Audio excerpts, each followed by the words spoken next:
Let's talk about something everyone needs to understand, the autonomic nervous system, aka the ANS. This is our body's switchboard that dictates if our body is pressing the gas in stimulation mode or pumping the brakes to help repair. And if you don't know how to flip the right switches, you'll erode your health from an imbalance of damage and repair. Now, unfortunately, a lot of guys with ED out there are pressing the gas way too much and not allowing their body and mind to heal. And in this state, men stay stuck with unreliable erections, a racing mind, and enough stress to sink their confidence and sex life. So let's untangle this seemingly complex topic of stress so that we can rise to the occasion like we were meant to. The nervous system showdown. Think of the autonomic nervous system as the autopilot that runs the body, and it regulates everything: your heart rate, breathing, digestion, and yes, your erections. So it's vital that the ANS is functioning optimally, and it has two opposing branches. The first is the sympathetic nervous system, commonly called the fight or flight, and it functions as the gas pedal. And the other branch is called the parasympathetic nervous system, commonly called the rest and digest, and it functions as the brake. So a healthy nervous system is a balance of stimulation and sedation. The sympathetic nervous system revs you up by increasing your heart rate, stimulatory hormones, and neurotransmitters, while simultaneously shutting down non-essential functions like digestion and erections. Because let's be honest, if you're getting an erection while being chased by a lion, you're a psycho. Now, on the flip side of the coin, the parasympathetic nervous system calms you down by slowing your heart, relaxing blood vessels, boosting digestion, and for men, it opens the floodgates to your penis. Here's how it works. When you get aroused from a thought or your partner's touch, the parasympathetic nervous system releases nitric oxide and acetylcholine. These chemicals relax the penile arteries, which allows blood to rush into the penis. But if you're stuck in fight or flight mode, your body thinks you're fighting off a bear. This shunts blood away from your junk and into your extremities to help you survive. So the take-home message is this: when you're stressed out, it's game over for your erections. Why the modern world is screwing you. Now let's be honest, the world we live in today is basically one giant trigger for the stress response. Emails at midnight, news outlets screaming Armageddon and beating the war drums, an eroding economy, and a never-ending stream of uncertainty. And let's not forget about the anxiety created by social media. And here's the thing. Our bodies and mind didn't evolve to combat these modern threats 24 hours a day. For example, a saber-toothed tiger and your boss texting you at 9 p.m. will both activate the stress response. So if your stress is stuck on high, it will be a downward spiral towards Limp City. So let's take a pragmatic approach and learn what to watch out for. The physical signs of sympathetic dominance. Alright, here's how you know if your sympathetic nervous system has been hijacked. Shallow breathing, from breathing from your chest, not your belly. Having a clenched jaw, especially when focused or annoyed. Having an increased heart rate. Tense muscles, especially tight shoulders, neck, and back muscles from chest breathing. Cold, sweaty hands or feet, from redirecting blood to vital organs for survival. Digestion issues, such as bloating, constipation, or diarrhea. Restlessness or fidgeting. And finally, trouble sleeping, often manifesting with a racing mind when your head hits the pillow. Now, we all experience these symptoms from time to time when life throws us a curveball, and usually balance is restored after the challenge ends. But when this pattern becomes the norm, it starts to sow the seeds of destruction, and performance suffers. Anxiety, the sympathetic nervous system's favorite playground. We just covered the physical signs of sympathetic dominance, but remember, mind equals body. So let's see how this manifests in the mind with a brief talk about anxiety. Now, over the years, I've picked up a useful way to think about the two biggest players in mental health: anxiety and depression. Anxiety is fear and worry over the future, and depression is rumination and regret over past events.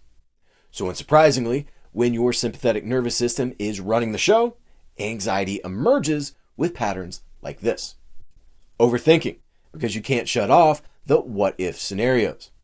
Perfectionism, from never being satisfied, fear of mistakes, and excessive self-criticism. The need for control, which manifests as discomfort with uncertainty, because everything has to be just right. Hypervigilance, meaning consistently scanning for danger or threats, even in safe situations. And a racing mind at bedtime, because the brain is stuck in overdrive. Together, the physical and mental patterns created by a persistent fight or flight response generates a vicious feedback loop that can trap us all and flood our bodies with the stress hormone cortisol, which over time erodes function both in and outside the bedroom.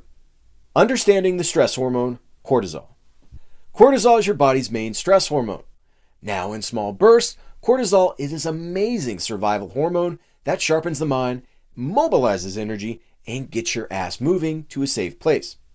Now, the stress response and cortisol work on the principles of hormesis. So short-term activation is good and can improve health, performance, and focus. But if the stress response stays active for too long, it switches to the other end of the spectrum and starts damaging the body. And here's why. When the stress response gets activated, it increases stimulatory hormones such as adrenaline to make us alert and focused. And it also releases cortisol to help mobilize fuel by increasing blood sugar. Cortisol also temporarily boosts immune function, just in case something breaks through our defenses during that challenging event. Together, the acute stress response increases heart rate and blood pressure, constricts blood flow to the skin and digestive tract, and reroutes blood to the muscles and vital organs to prepare for battle. The muscles increase tension to prepare for action, sweat increases to cool the body, and cortisol prompts the liver to make sugar to ensure there's plenty of energy. But the very same mechanisms that help us survive a brief challenge will destroy us if it's kept on. For example, here's what chronic stress does. Weakens erections by restricting blood flow, erodes blood vessel function from high blood sugar, lowers testosterone production, causes belly fat, fatigue, insomnia, and irritability, and turns every small stressor into a raging wildfire. All right, here's the takeaway. The mind-body connection is real. Fear, anxiety, or a sense of losing control will activate the stress response and spike cortisol. And over time, this mental pattern will break down the systems we need to thrive, including the systems we need to get hard. How to track sympathetic dominance. Awareness is the first step to correct any issue. So here's the cheat sheet to make sure the sympathetic nervous system isn't stealing the show. Number 1, body awareness. Notice your breathing, muscle tension, and thoughts. Number 2, end of day review. Log stressful times during the day and how you responded to them. Number 3, heart rate variability, HRV. Low HRV equals sympathetic nervous system dominance. Number 4, sleep tracking. Sleep is the best recovery tool that we have, so track quality and quantity. Implementing these tools is by far and away the best way to build awareness.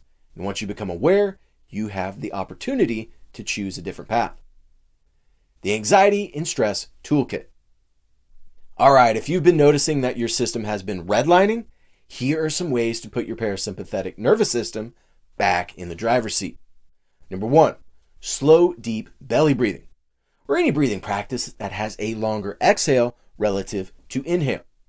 One popular calming breath work is the 4-7-8 method.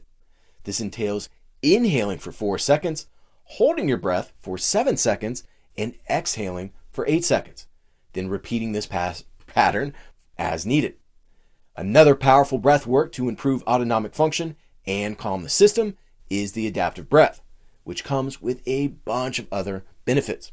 Number 2, progressive muscle relaxation. Tense and relax your muscles head to toe.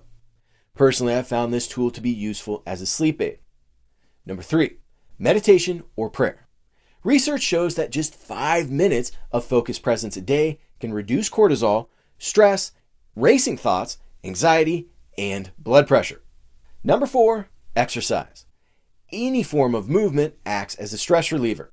So whatever you enjoy, schedule it into your daily routine and do it. Number 5, stretching.